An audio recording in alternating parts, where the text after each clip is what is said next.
my whole topic is this great leap that I think we're in the midst of. And so the phrase I want you to reflect on with me is planetary mind. Planetary mind. I mean, what that means, I hope will become clear as I move forward. Let me start off then with an important but somewhat obvious observation. But it's important, I think, to keep this in mind, that a couple million years ago, let's go back 4 million years ago, humans were 4 feet high. I mean, very, very hairy, and only every now and then standing on 2 legs. I mean, that's what we were. That came forth into who we are now. We were one species among many. But in this amazing process, called humanity, we have become a planetary force. We need to think of ourselves as a planetary force. So to take one example, there are many, of course, but to take one example, that our presence is now causing more extinctions on the planet of life than any time in 65 million years. So there's this, this is not about criticizing humanity. It's just to say we are now at the level of the biosphere. One species is that prominent. So what exactly is going on? I mean, with the emergence of the human, the person that inspired me the most in terms of my thinking is the French paleontologist Pierre Teilhard de Chardin. And when he was reflecting on this situation, what he came to was the conviction that, in fact, a planetary mind was screaming to come forth. That's how he thought of it. He looked at the history of Earth, and he saw these major transitions, major transformations taking place. At one time, we were molten rock, right? And then we gave birth to the atmosphere and the oceans. And the crucial transition that he focused on was the movement from lava to life. The movement from lava to life. So to imagine a planet, our planet here, right now, here was all molten rock, and now we're here. That we are in the midst of a transformation that's something like that in its significance. But what we need is simply the spaciousness of mind to begin to recognize it taking place in our own lives. I'd like to begin with a meditation on lava. Okay, all of the elements of our body were back there in the molten rock. I mean, the actual elements. The actual elements. Right, the magnesium in our body back there, molten rock. So the question is this: did the lava know it was going to bring forth life? Let's even imagine that the elements have a little tiny bit of consciousness. Why not? Did they have any idea that they would bring forth living beings? Obviously not. And we are just the same, I think.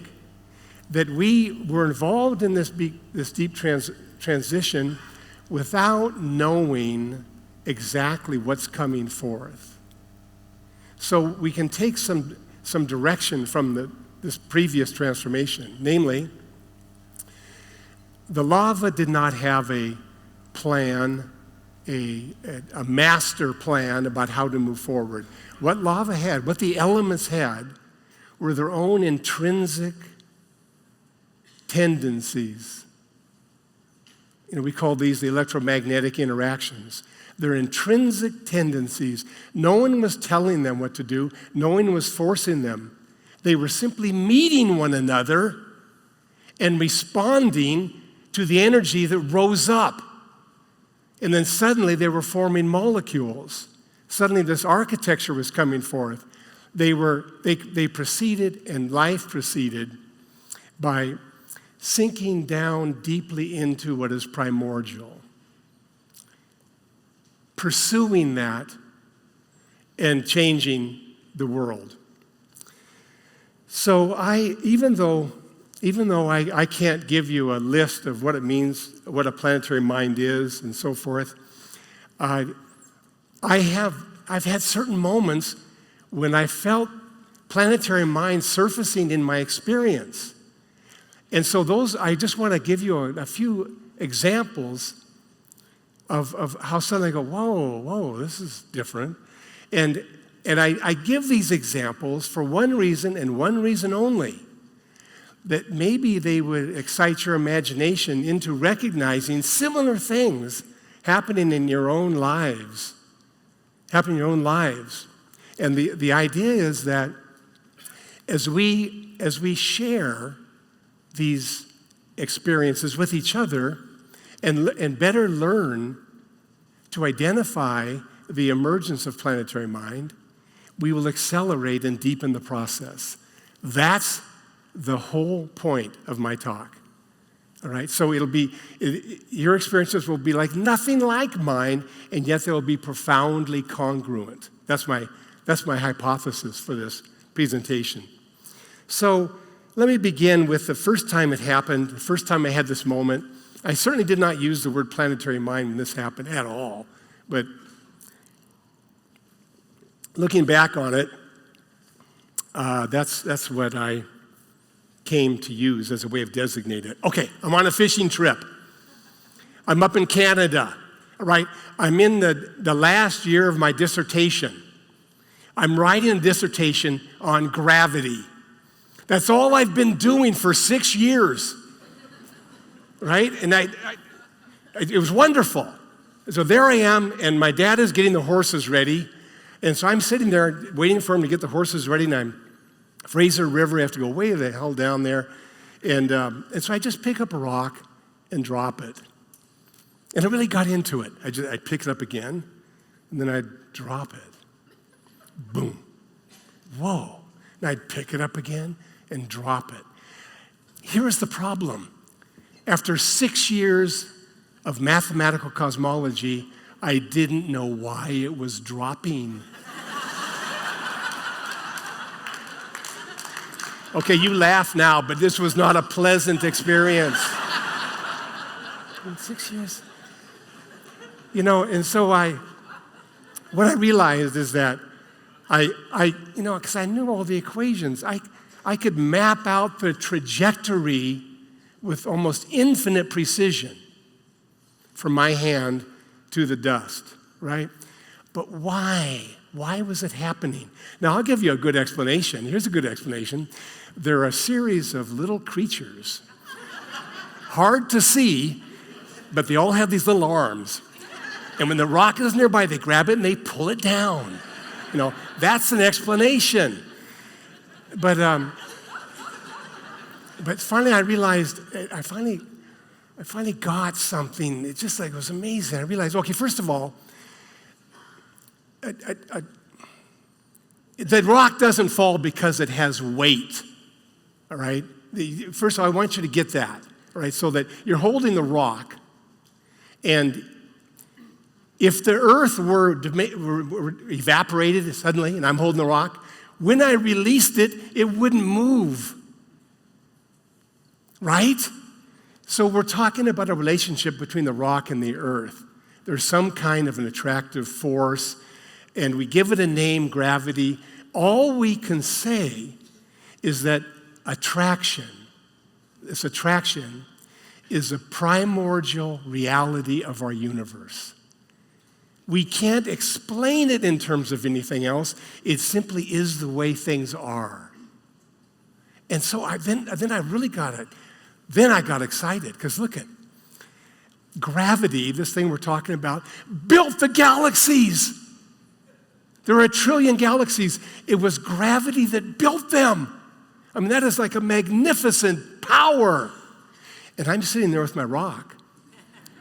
And when I just open my hands, gravity, the power that built galaxies, would take it away from me and bring it to the earth.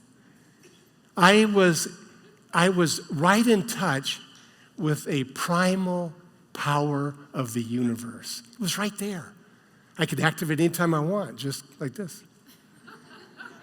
It was a sense, you see, it was a sense of participating in something that was huge and beyond the mind.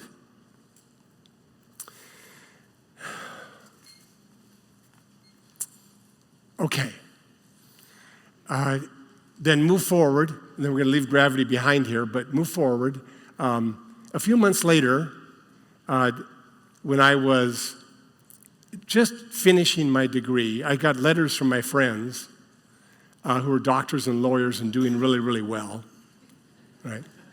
And a lot of my applications had been turned down. So then I was wondering, well, how is it? What mistake did I make? Why, what happened to me? These are my friends from high school. They're all doing well. I've got all kinds of bills I can't pay, and I can't get a job. I'm not right then.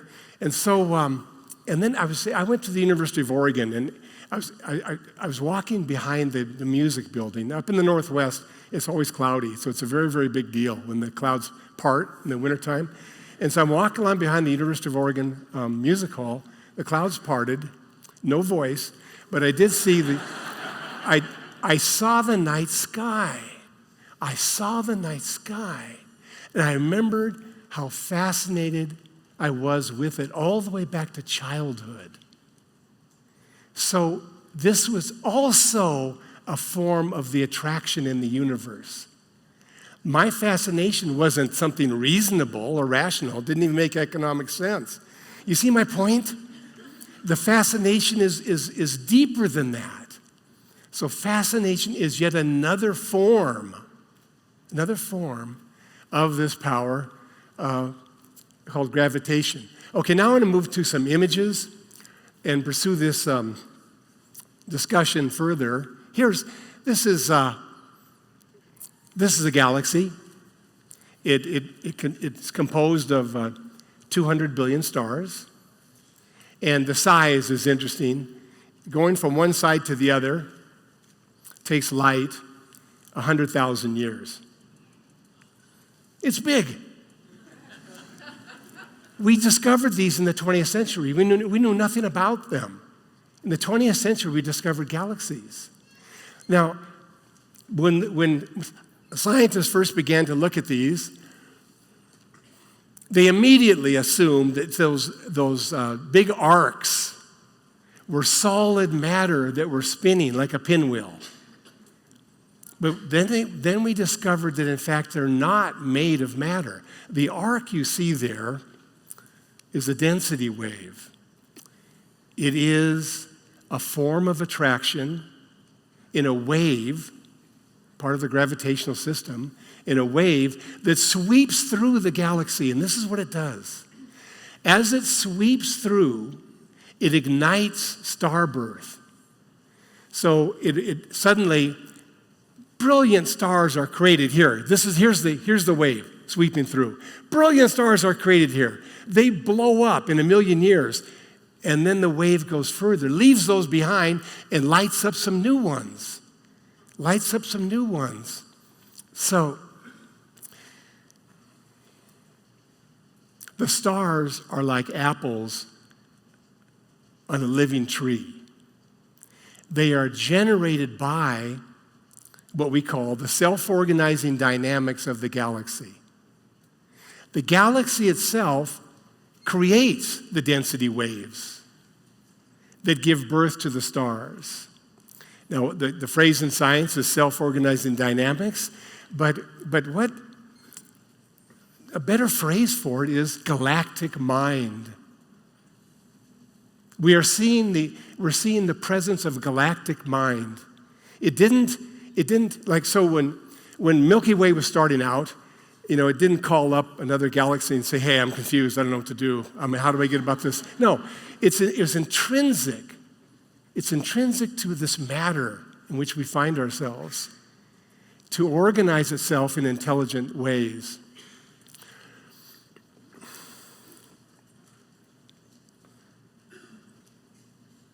So then here is the transition for me. So I'm learning all this, galactic mind, created the stars and so forth, and then I realized it created me. It created me. The dynamics of the galaxy gave birth to stars, which then gave birth to planets and life, so that my body and mind started with the Milky Way galaxy. It took the Milky Way galaxy something like 12 billion years to assemble me. and each of us, do you see my point? So that we're waking up inside of a larger mind, a galactic mind. Now here's the last thing that came to me, the most important. So I'm having this experience, right? I'm studying galaxies and I'm realizing it gave birth to me. And then I'm thinking about the experience of that. The Milky Way also created my experience, constructed it. So in that moment, in that simple little moment, I was no longer looking at a galaxy. I was the Milky Way galaxy, reflecting on myself.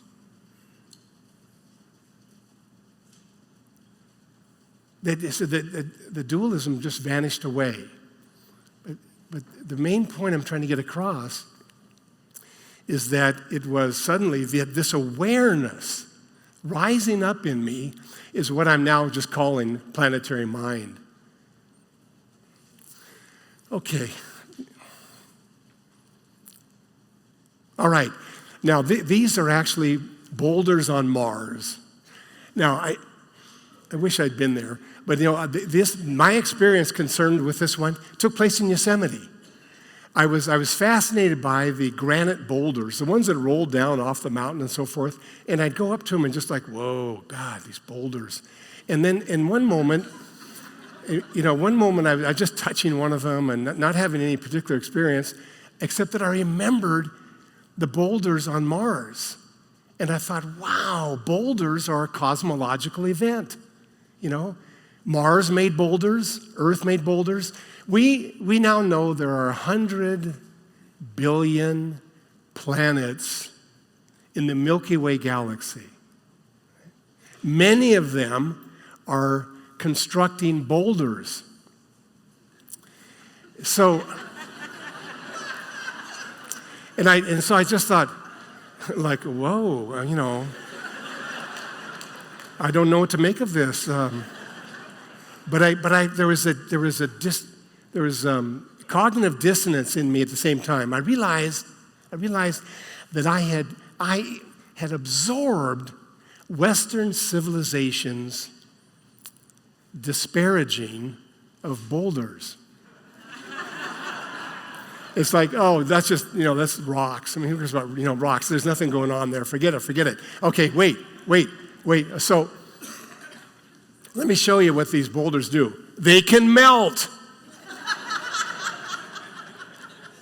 And then if you just leave them alone long enough, they create that.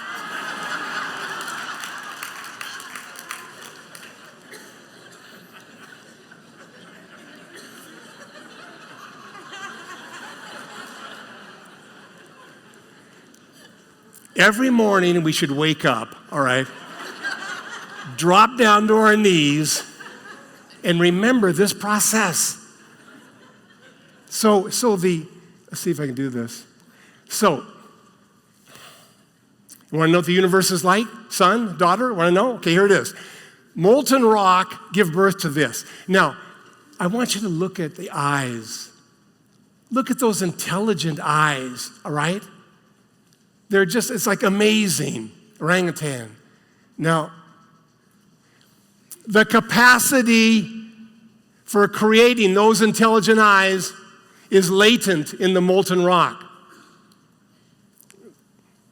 That's the peak of my talk.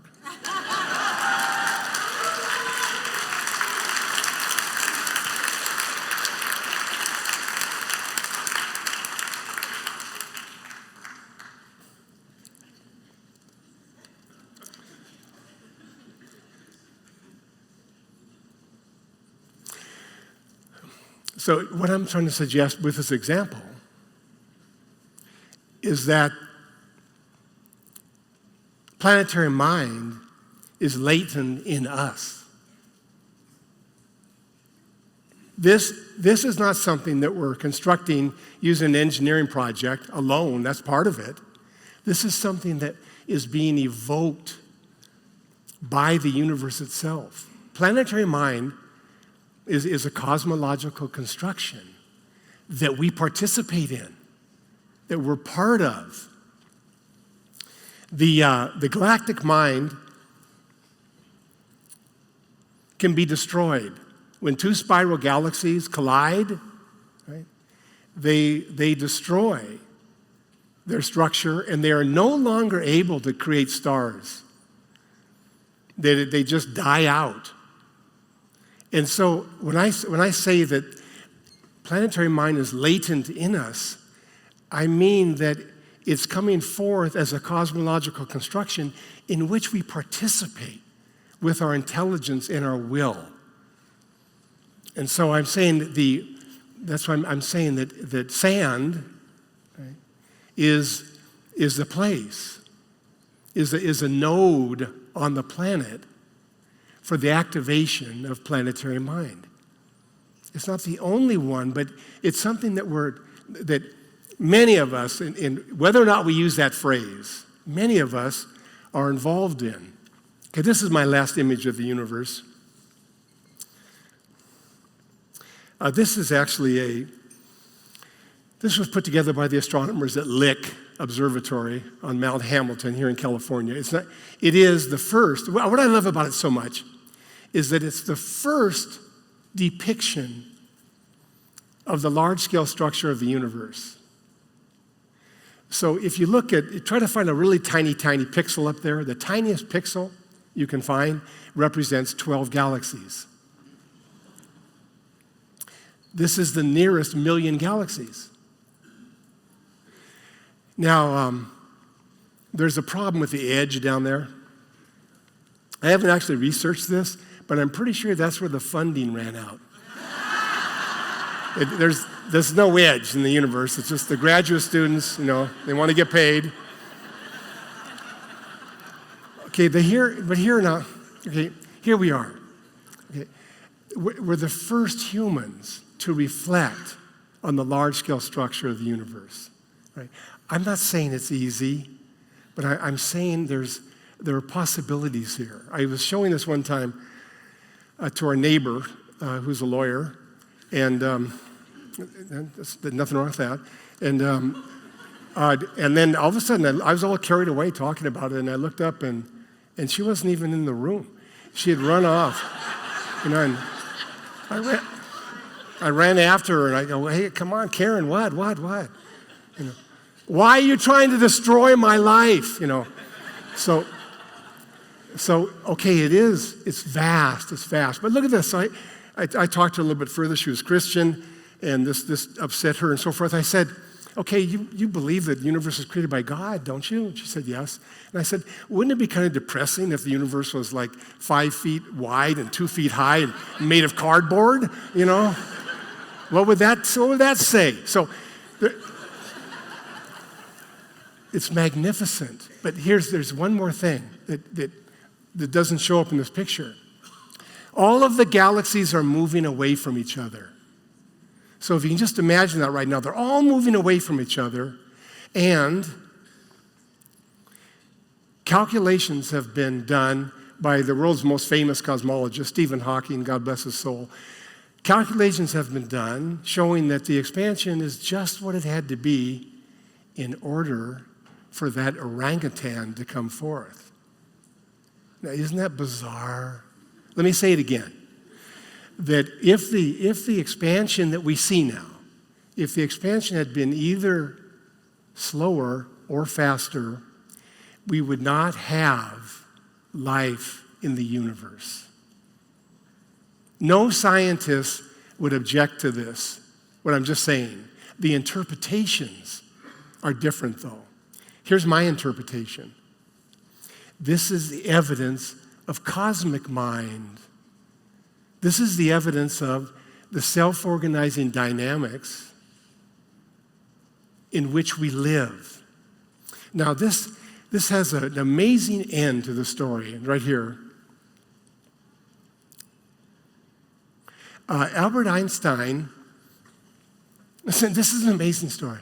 Albert Einstein is the greatest scientist in the last 1,000 years. Okay, we all know that. So even though I'm going to criticize him a little bit, I think it's okay, right? Albert Einstein wrote down the equations for an expanding universe. The guy's sitting in his apartment in Berlin, and he writes down the equations of the large-scale structure of the universe. That's pretty amazing, right? And then when psychologists interviewed him about his creativity, you'll love this, at this point, the psychologists were already used to scientists saying, well, I think kind of geometrically, or I think kind of analytically, or I think algebraically, these kinds of answers. And Einstein said, my creativity is more of the muscular type. It's more visceral. So he felt inside of himself movement, kind of and he gave expression to it in the field equations, what we call Einstein's field equations. They're used all over the planet to investigate the universe. He gave expression to this, and he looked at them, and they said the universe is expanding, and that alarmed him. So what he did was he changed them. He changed the equations to take away the prediction of the expansion. Einstein had a failure of nerve. Maybe it's the only time. One failure of nerve. But it is, I think, and then Edwin Hubble actually saw the expansion down, on Mount Wilson, and so he called up Einstein and said, you ought to come down here and have a look, And he did. Einstein looked out there and he realized this was the worst mistake of his entire life. So, but the lesson is this, that in terms of the emergence of planetary mind, we can trust our deepest intuitions, especially when we begin to share our experiences with one another. And this again is what I see happening in Sand. As we share our experiences of this larger mind, larger intelligence, larger consciousness, as we share our experience of it in our direct life, we accelerate and deepen the movement itself. Thank you very much.